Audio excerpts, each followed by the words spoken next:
Look at that. Looks like that one could come down a little bit.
This one came off the piece we took out to get the truck in.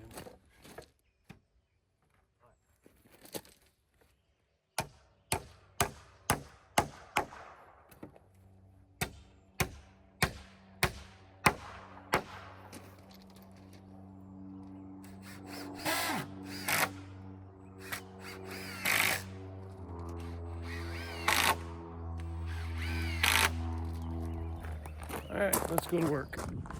Okay, I am back out here for half a day, a couple hours. At the end of the day, I kind of wanted to do a preview of this project because I haven't done that yet. I'm not sure which video or which part of which video this is all going to make it into. But as an introduction, what it is it is a post and beam barn kit that was purchased. I was hired by some longtime clients of mine to erect and side. We've lined up a roofer. The client does his own contracting for a lot of this, as far as the excavation and the concrete, the foundation and everything. And I gotta say, the excavation work and dirt work here is just fantastic. It's a fairly local guy to here. Place just looks beautiful. Everything's in place. It's just gorgeous. Pleasure to work here, pleasure to work off of that and this, the way this slab is laid out. I am gonna check all the squares and lay out for post today as I can, but I wanna do a quick shot of the small set of blueprints I have to do some layout. I'm gonna try to find somewhere in the shade here. So here's a picture, a rendering of it. Basically, the barn itself is roughly 48 by 48, and then there's 12-foot lean-tos on each side, so 12-foot by 48 down each side. There's a kind of a pitch change here, small, but still there, and then the upper part is steep. I think it's a 10 and 12, maybe a 9. Let's see some of this. All right, I'll just kind of hold there for a second. So here's the foundation dimensions. There's a post layout. I think it's equal as far as, I think the door in the front and the door in the back is about the same. I'll kind of give you a quick overview here. I'm not going to stop on these pages because they're just purlin layouts and girt layouts and joist layouts, but here's kind of what it looks like. The main, I think this will be the back area because there's a loft at the back of it. Where the crane is in the front over here, and there's like a large gallery here where these two trusses, this would be the front, by the crane, and these two are vaulted, kind of like a sort of a hammerhead, sort of parallel cord truss. There's a picture of them here in a minute. Each one of these is slightly different, with the exception of the two gables, which I think are the same. I haven't looked at it that close. But here is a layout of what would ultimately be one bent or complete section. This would be a front or a back, I guess, because here's the extra post to create the doorway. And then, so the plan is on this is each one of these main frames is right at my crane's maximum capacity, and that leaves nothing for wind, rigging, or out of position allowances on, potential weight issues you could get by, leaning too hard one way or the other, or sudden jerking. So we won't be attempting to lift those. Essentially, these will all get assembled on the ground, and then I'll bring in a larger crane that will place the 5 main sections. And then these ones here, I can assemble either in totality and then place on there with my crane with no problem, or do this piece and then these pieces. But essentially that's how it's going to go. And then meanwhile, we'll use my crane to move these pieces around and assemble them flat on the ground and get everything squared up. But let's see, going backwards. Yeah, so here's one of those kind of hammerhead style, or faux hammerhead, however you want to look at it. But it's a vaulted section, flat upper chord. Overall, it's about 30 feet tall from the concrete to the peak. On top of these rafters will be 4x6 purlins. I think everything's rough sawn. I gotta look, I think it's all bandsawed.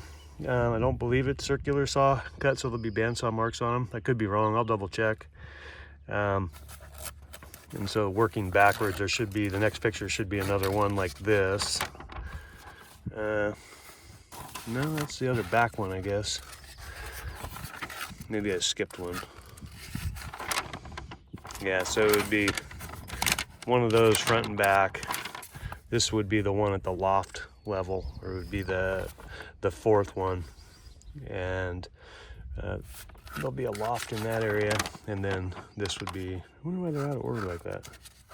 Oh, C and D, bent C and D. There we go. All right. Anyway, you get the picture. I'll hold there so you guys can look at that. But each one of these connections gets, some of them get screws, but they all get bolts and pre-cut brackets and stuff like that. So I haven't dug into any of the pallets to sort it out yet, but that'll be coming. I just kind of wanted to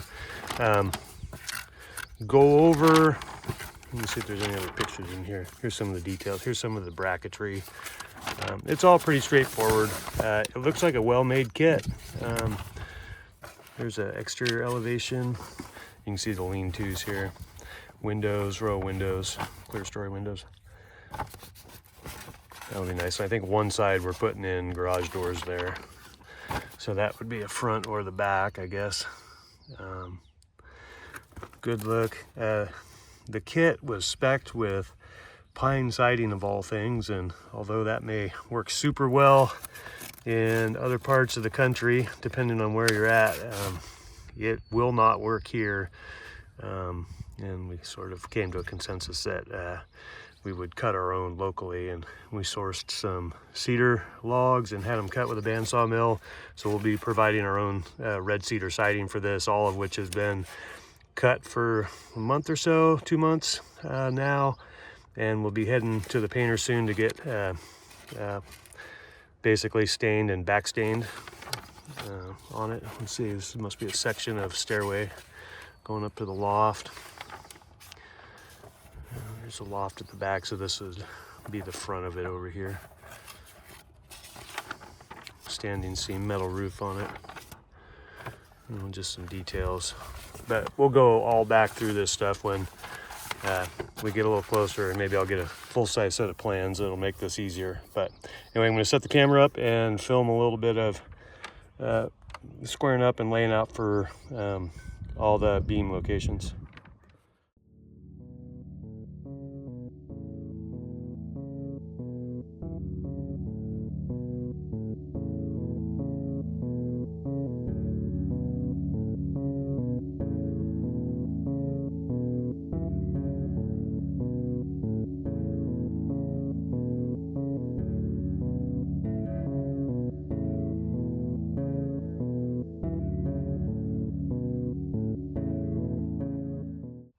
Siri, what's 48 times 12? The answer is 576. What is 67 times 12? It's 804. Plus 10. It's 814. Siri, what is 576 times 1.4142136? The answer is approximately 814.587. So I'm coming up with a cross corner as best as I can hook it by myself and look at it at 67 foot 10 and an eighth, but it's same both ways. That's a steel tape with vinyl coating, so there's no stretch. I'm pretty happy with that. It's great. I will put up some batter boards and double check out to these marks here just to get some strings on there.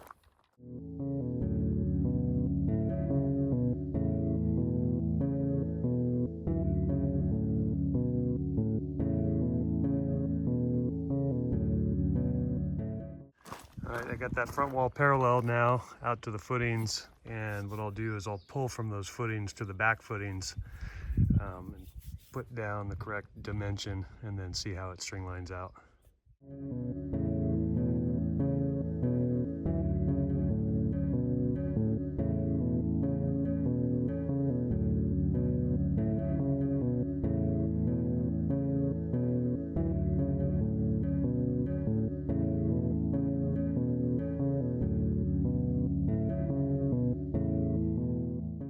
All right, that thing is amazing so far. What I'm going to do next is I'm going to establish this sideline here, which is, according to the plans, 12 feet from there for the outside of the building, at least at the foundation. I'll double check it. There may be a subtraction for post center, but I'll establish a line.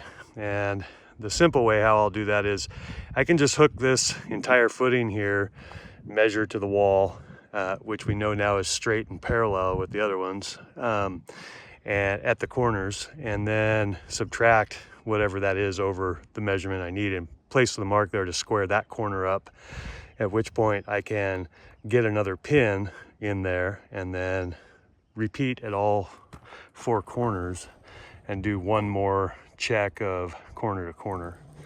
So and we can double check that theory-wise with math as well. So that's what I'll do next.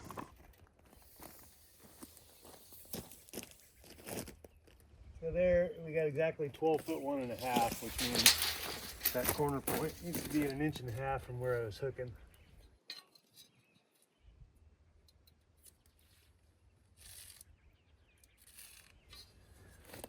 So here's that corner. These guys are good. All right, put you back on time lapse.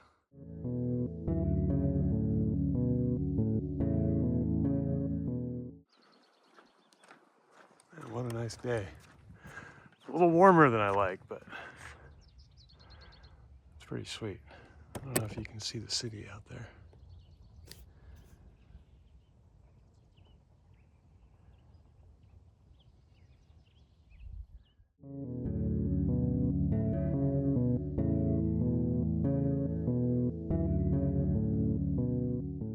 Okay, small minor nuance here. I laid out everything again to these outside corners and just squared it up as best as I can with this going across. And in the cross corners, like 86 foot 3 and 7/16, and I'm sitting within. It just needs to shift 3/8 of an inch. I guess that way.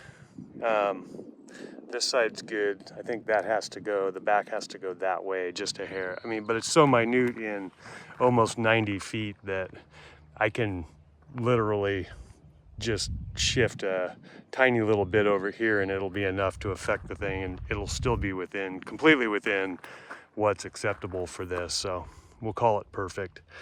The foundation is amazing. So what I have going is, although this building is 48 feet, these are 12 foot wings. They're not actually 12 feet.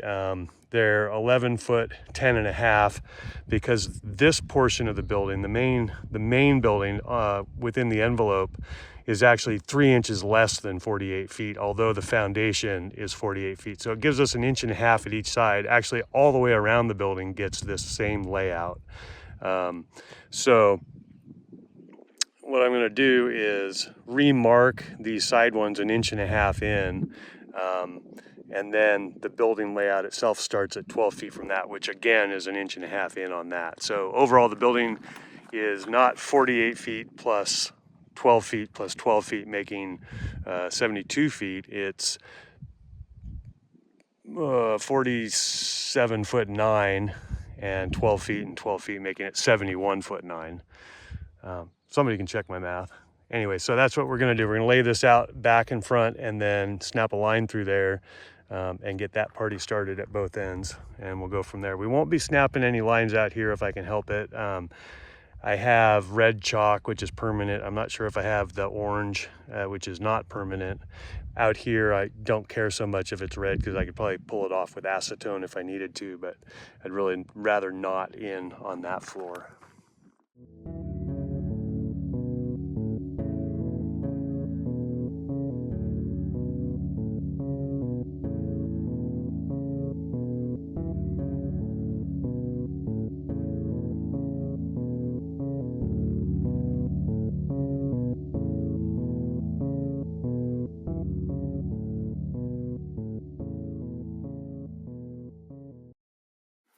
Here's the lean-tos out here, and everything from the outside of what we've just established, from the outside in, everything is face of. So it's the outside face of the post here. We know where that 1.5 inch line is for the building start for that here. That's no problem. But the next most important ones will be these ones here. So outside face of, and what I'm going to do is just work from one end to this end and then double check from this end coming back.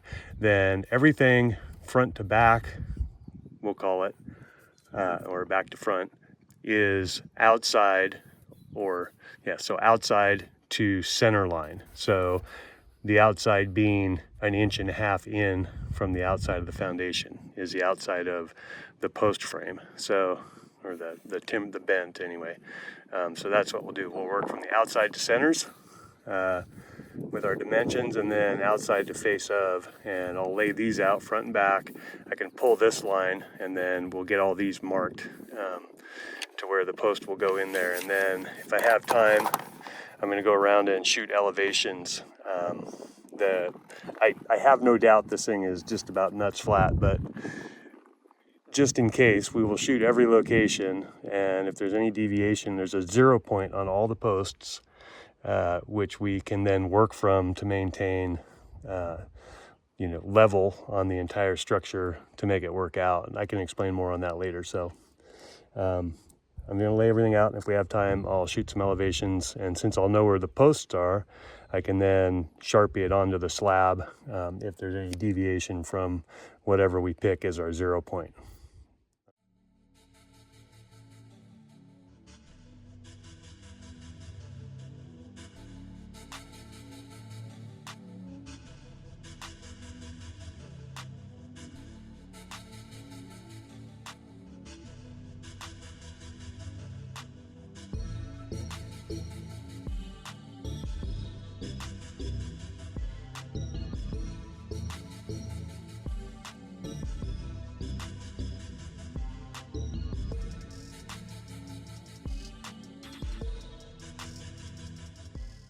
Okay, that went pretty good. Everything's laid out. I just marked the outside of the foundation here for these posts because there's actually a plate that's there. I'm gonna have something to drink, water or something, and maybe set up the laser. I don't know what time it is. I needed to get those interior ones in there. I'm not so worried about making permanent marks other than just shooting an elevation here on the exterior ones, because once the main bents are up, then we'll start working out with plates. But none of that interior stuff actually sits on a plate. The outside, the front and back one may, but the interior ones don't. So I'm not going to put all the plates on before I start with the bends. I don't want anything more to trip on than I really need out there. So anyway, I'll be right back.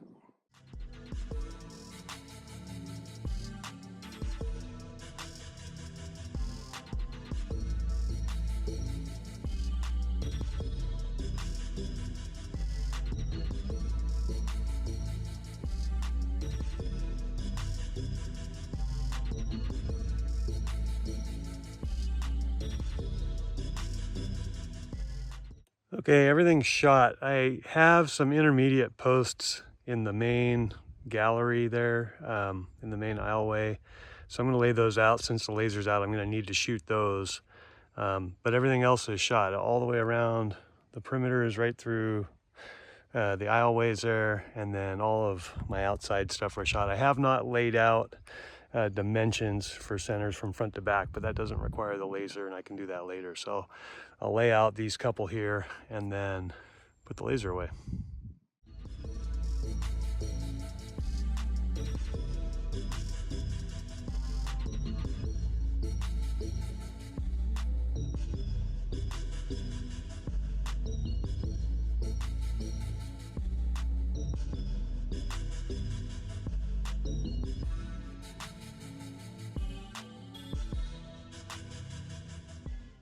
Okay, that's all of that. I'm gonna put everything away. I got a couple more things to do here, but that was 2 hours to lay that out, string line everything, check the square, and shoot all the elevations. So when we come back, it'll be right down to business of moving material.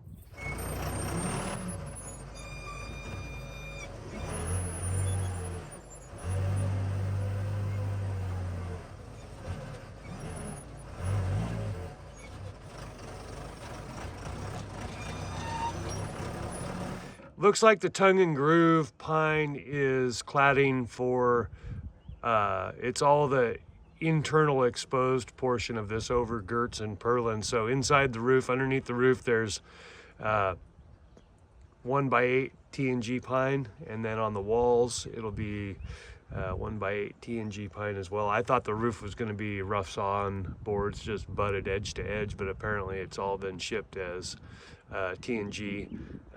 So we'll go with that. And then at this point, I'm just gonna sort everything out between structure and cladding and try to get like stuff like windows out of the way and everything else in some sort of system so I can easily access it all, so I don't have to jump through it every single time I need a piece.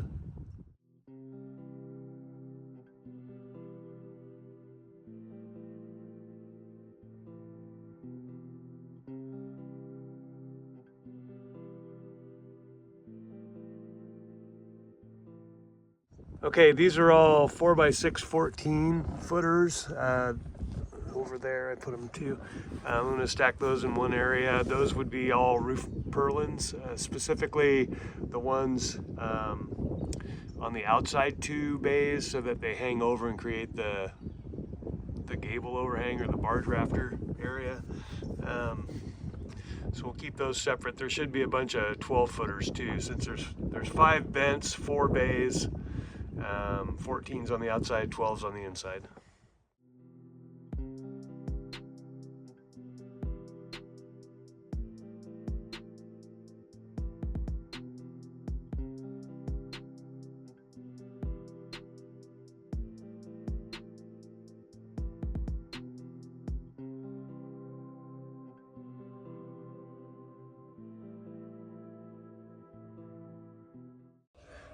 These are doors or something. I think they're doors. They look like they're cut. Oh yeah, they must be. We'll get them set aside somewhere.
All right, I had a realization when I was moving this stuff around.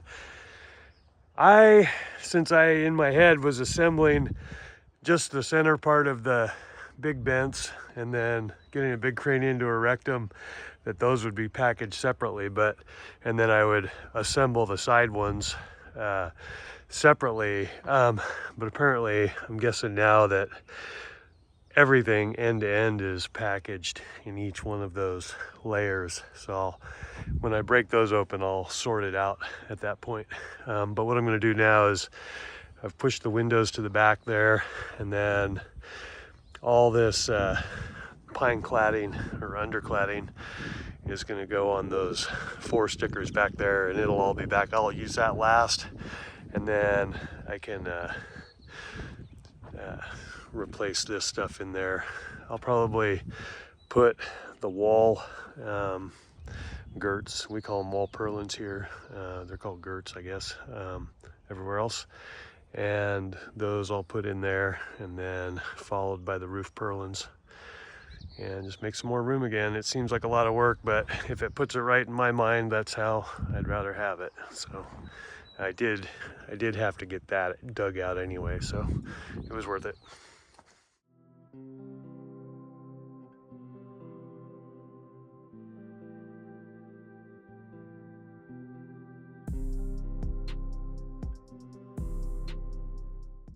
Okay, here's where I'm at. I'm gonna have a quick snack and then figure out exactly where I want to put the vents. But this stuff is all laid out pretty much how it's going to go into the building. That's all roof purlins there. I did set aside one short unit of 2x6 girts, so I can use those for bracing when I start assembling everything. And I think it's going to work out. Everything's pretty tidy and compact. That's a stringer package. Those bottom 2 is what goes in between the vents. I'm not sure if those are fastened with hangers. I still got to look at some of the information and go through the hardware box. But anyway, I'll get those laid out. I still need to leave this area open over here to get the power company in here. That's the 10th, and I think today's the 2nd, so we'll just keep after it here in a bit.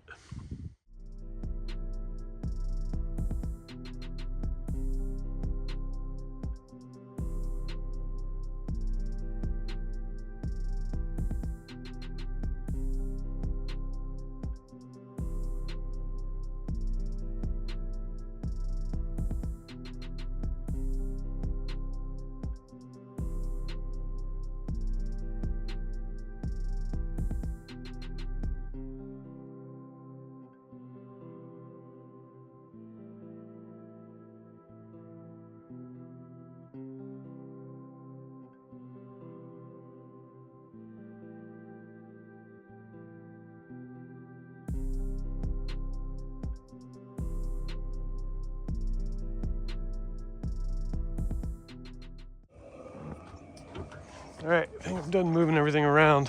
I realize I could build them in one big stack, but if I space them out each time to have room to get the nut and the bolt underneath the plate at each level, the stack would be about 6 feet high by the time I was done. So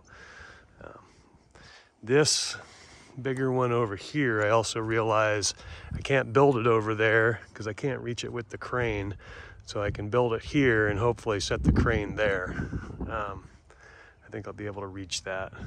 Something will happen, I guarantee it. I'm back up here this morning. I'm gonna run all the pressure treated plates, snap all my lines. A lot of the brackets for the posts and stuff sit on top of the perimeter plate. So if I go build all the frames first, then I'll just have to fight that stuff in underneath. I don't want to have to do that, so we'll get it all laid out. We got like 2 days left of this near 100-degree heat. It's no fun being out here, so I'm going to try to do what I can until it gets too hot. But I wanted to fly the drone this morning to take kind of a shot of all this. Later in the day, it gets too bright, and it just, I don't know if you can't really even see what you're looking at on the phone screen. So So we'll go fly around this one a little bit, just run it up and see what the job's looking like.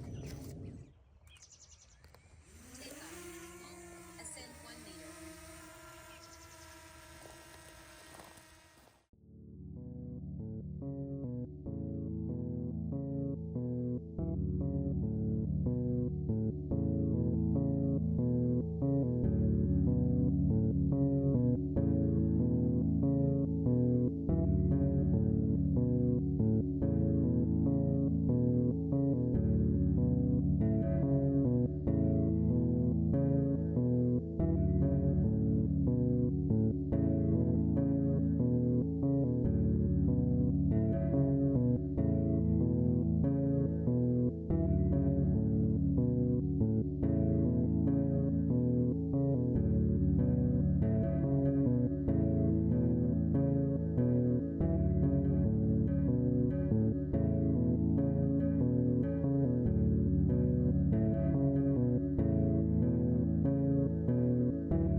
All right, it looks like they already ripped the 2x10 plate down to 8 inches and then stacked it up here. So we'll snap our lines where the plans show at, I think, 7.5 inches. That plate hangs over the foundation by 1/2 inch. And we'll lay out for door openings and check the hardware box, make sure they sent anchors. But in any case, we will drill them down with 1/4 inch bit, put a couple of galvy nails in that to hold it in place, and then we can finish drill everything once everything's straight and on there. Still no power, so I'll probably, if I need to, I'll have to, but I'll run the generator today and run a cord from there. No big deal, but we'll do as much as we can without it.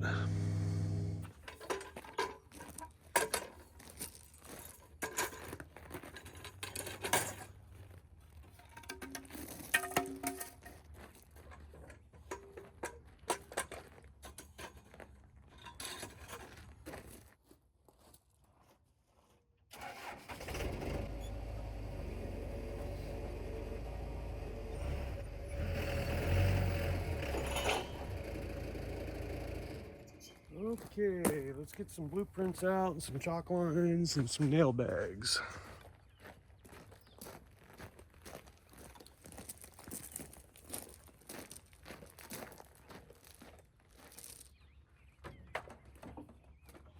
All right, so it looks like on the front and the back we got to leave, the front being here by the crane, and the back we got to leave 12 feet exactly open in the plates for a bracket and bracket in a vent there. And then I know the client added 2 garage doors over there. I'm not sure if there's a man door over here, but we'll figure that out. Other than that, it looks like straight plate everywhere all the way around.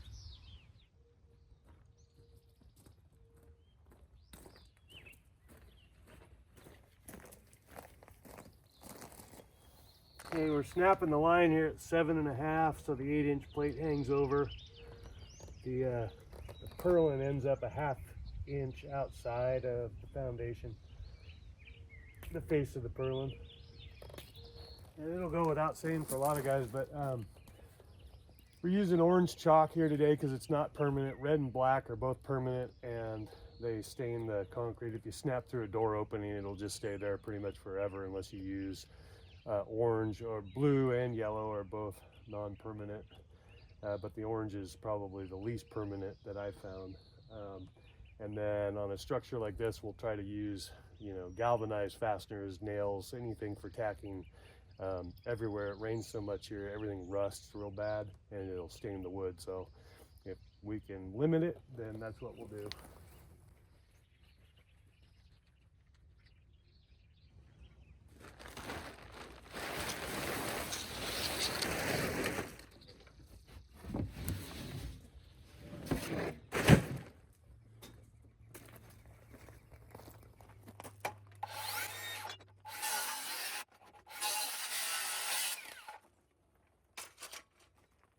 Right, I wouldn't normally miter these corners, but it's all exposed on the inside, so it'll end up looking better.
All right, I'm just sort of sorting through this box of hardware right now.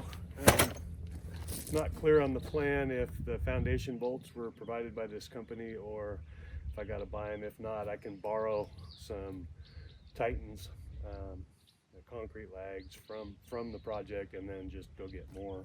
But if there's enough to do everything, then I'll use what's here.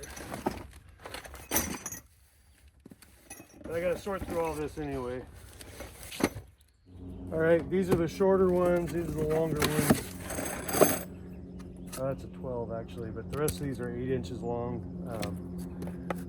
There's like 8 or 10 boxes of them, so it's probably enough to burn out a new drill. But I just bought a 3/8 impact, or 3/8 square drive impact for automotive stuff, and it's probably going to get a little bit of work out here. I may have to buy a bigger battery for it, but it's a lot of screws. Look at all the tie plates in there and angle brackets and stuff. Looks like this would be all the base brackets, I'm guessing, but I'm also guessing, just from the sheer amount of stuff that's not here, that all those probably have brackets in them already. I wonder where they are, because I don't see them. Maybe they're in another box. All right, I looked in each one of those packs for the plates and did not find them. Looked in the window crates, did not find them. So I called the factory and asked what the secret handshake was, and it turns out there's a cardboard liner at the bottom of this, and all the flat plates are down there first. So despite my best efforts to keep all this neat and organized, I will have to remove all that to a different box or crate or pallet somewhere. So I'm not going to do that now because I really don't need the plates yet, but I'll come prepared to do that on the next trip. In the meantime, I did talk to the owner about other doorways, and so we'll continue on with what we got going here.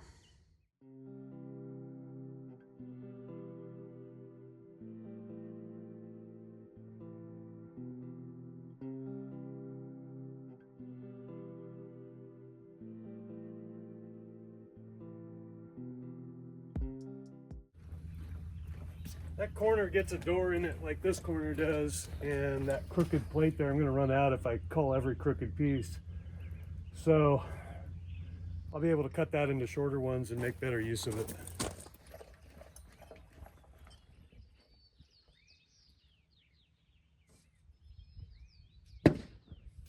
Okay, that's all the plates set. I got to anchor stuff down next. I'm going to have a quick snack. I started on this wall because I mistakenly thought that it was the other wall with doors in it. I was waiting for a call back from the owner, but it turns out it's this wall. So I'm not going to permanently anchor the last two bays down because there's a couple overhead doors looking out that way into the overhang. So I'll anchor these two bays and everything else. I'll probably put down some brackets because some of the bracket bolts that hold those down will qualify as a plate bolt. So that way I don't have to put so many in. In any case, we'll have a break and get back to it.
Okay, we got 16 of these braces here. They go, there's 2 on each corner for the corner posts, and then 2 at each gable end at the taller bent post, the center bent post.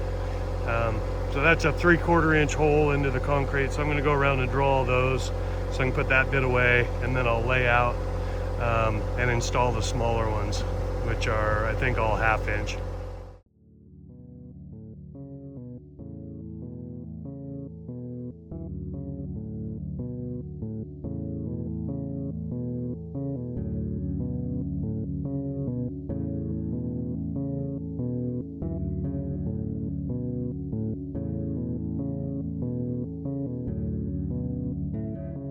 Okay, that was kind of lame. I hit rebar on probably 70% of those holes. I'm gonna have to call around real quick, see if I can find one on the shelf, a rebar cutter. I'll probably buy 2. Some of the rebar I hit, I'm pretty sure was in the slab, and some of, at the perimeter, and then there was a couple ones where it's down in that first layer of wall, the top bar in the wall. That's as bad as those gets. I don't think I'm going to have any problems with the 1/2 inch ones because that bracket straddles wherever. This one is kind of lined up on the center of the post. The other one straddles, so whatever's in there I'll miss. Plus I don't think I'm going to get that deep. Anyway, I'm going to get a drink. It's pretty hot out here. All right, made it to the concrete accessory supply. I was looking for rebar cutters, and apparently there's some dual purpose blade now with a rebar cutter on it. Made by Diablo, it should be good. I'm not going to hold out a lot of hope for the amount that I have. I did pick up 2 of these.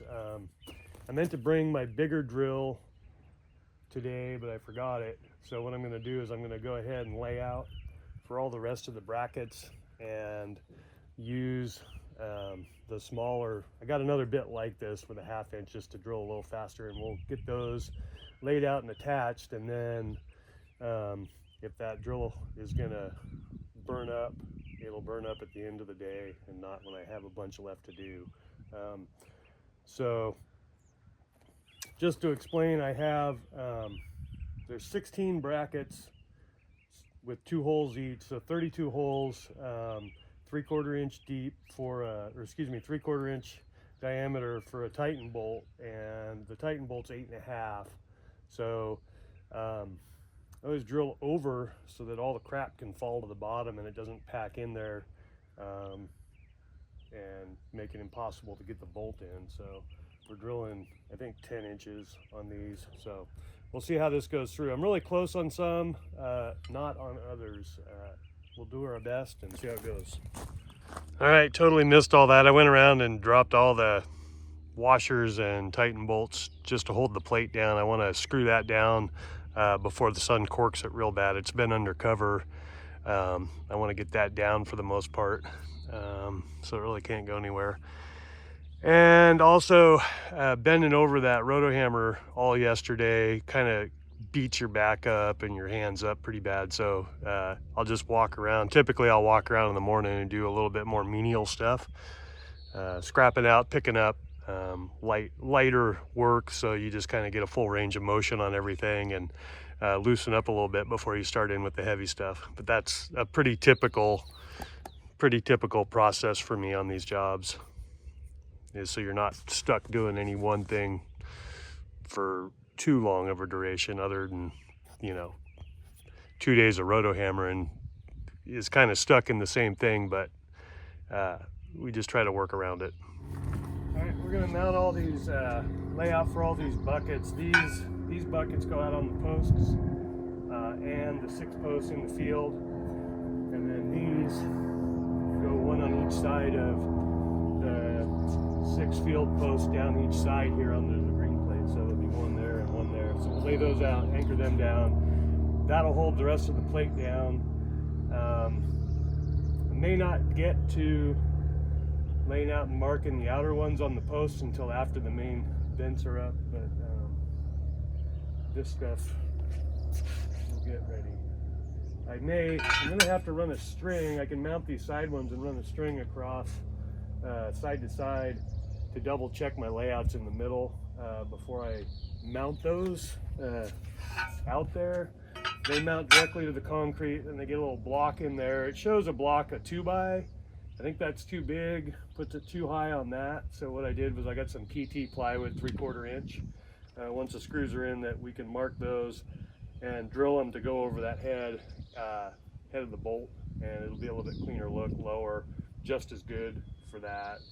Personally, I don't think the inside ones need anything, but we'll go ahead and separate it like the picture shows.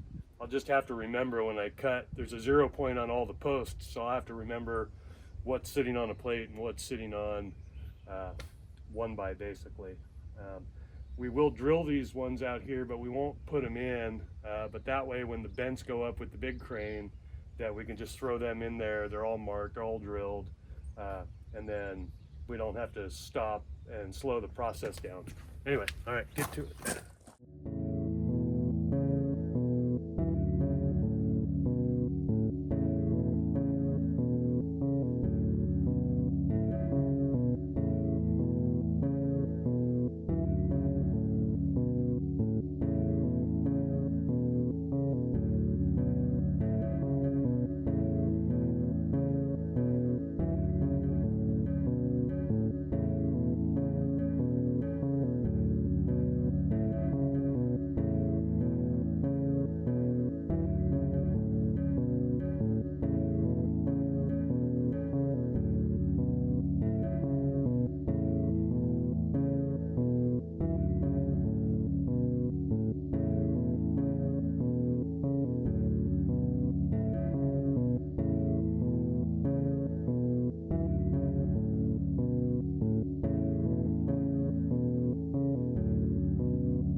another deer that just ran into the woods over there, and then this one came running out. So we stopped for a 30-second wildlife expedition. I don't know where that other one went.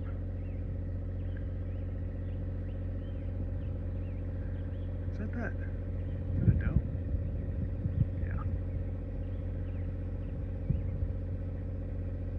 Blacktail.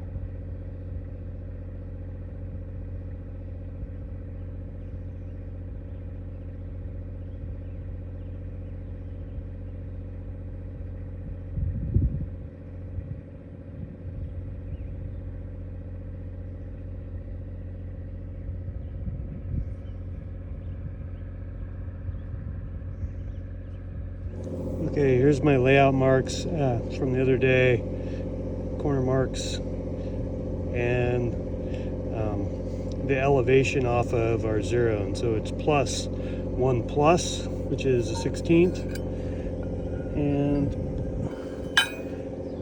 the string line's right up on that corner. Let me see.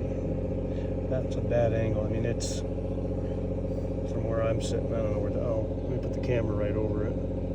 Holding the phone off center. So anyway, that's that. So the post is 6 inches nominal, and this is actually no, it's rough cut. Sorry.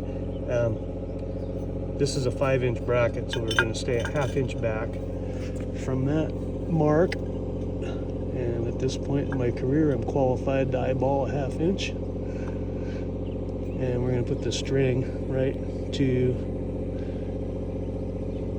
bounces and just touches that, and then we will mark all those, and then we'll drill them just like that. Moving on. Got a little nuance here. This concrete spool without cracked right off by this cut joint. This one was fine, so I drilled it. I can't really get back on where the hole is, so I'm going to run the bolt in and use the bracket as a drill guide.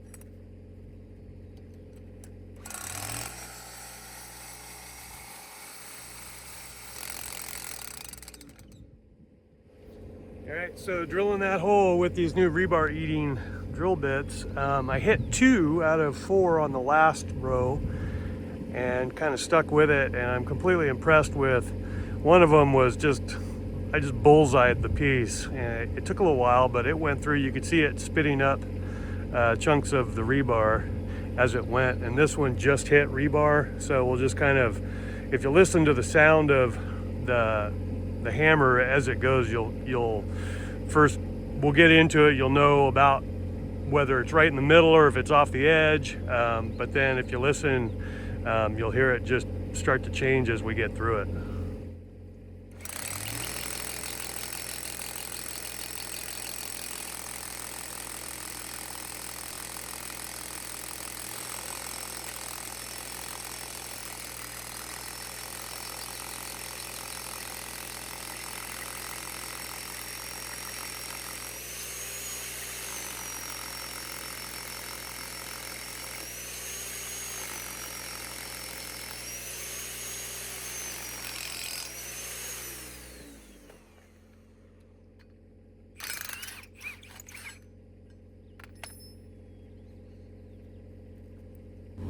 All right, that is all the 1/2 inch stuff drilled in now. That one, I hit a piece of rebar, but it was probably more like a vertical presentation. I ended up probably drilling through 3 inches of it, maybe, it felt like, by the time it finally freed all the way up. At least caught part of it anyway. So I'm gonna have a quick snack and start seeing how that 3/4 inch rebar cutting bit works, because I got 32 holes to tune up. Probably at least 3/4 of them have rebar in them somewhere, so we'll see how we go.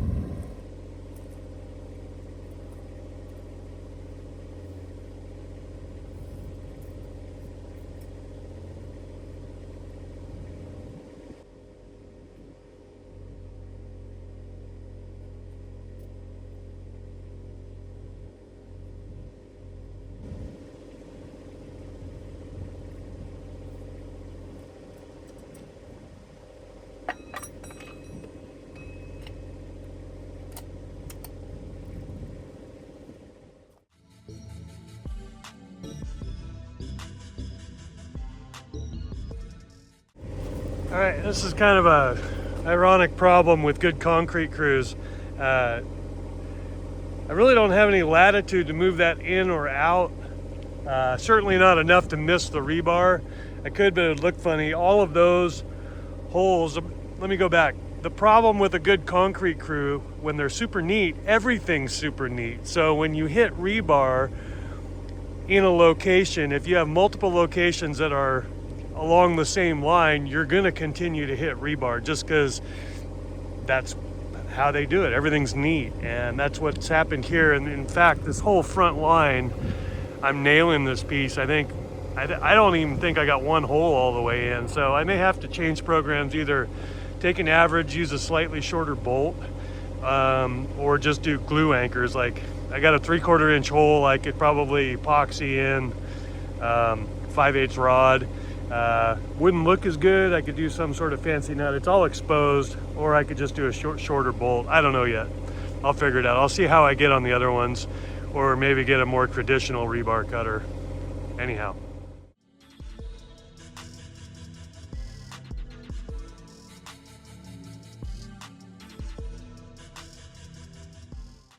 That was 20 more minutes for those 3 holes. That the 4th one I had got through, the only one out of 16. So I have 8 more to go on the front. I think the back's gonna be a little bit better. I think there's at least 3 or 4 that are full depth back there, but I'll keep you posted. Man, talk about a battle royale. These 4 are in. One of them's about an inch short, but I think I got that much extra, and I don't mind cutting an inch off of one of the bolts. Those other 4 are in. Those 4 took 45 minutes to pilot and then to work through. The last 2 over there on the wall running that way, front to back, I thought I hit a vert on the first one, but it turns out, I'm pretty sure, because both of them took about the same amount of time and behaved the same. I think I got a stacked set, like it was a lap in the corner or something. That wasn't any fun. I got them through. Had one bit stuck in there for a little while. Let it cool off and gave it another go, and I got it out. So I'm gonna work on the back after lunch.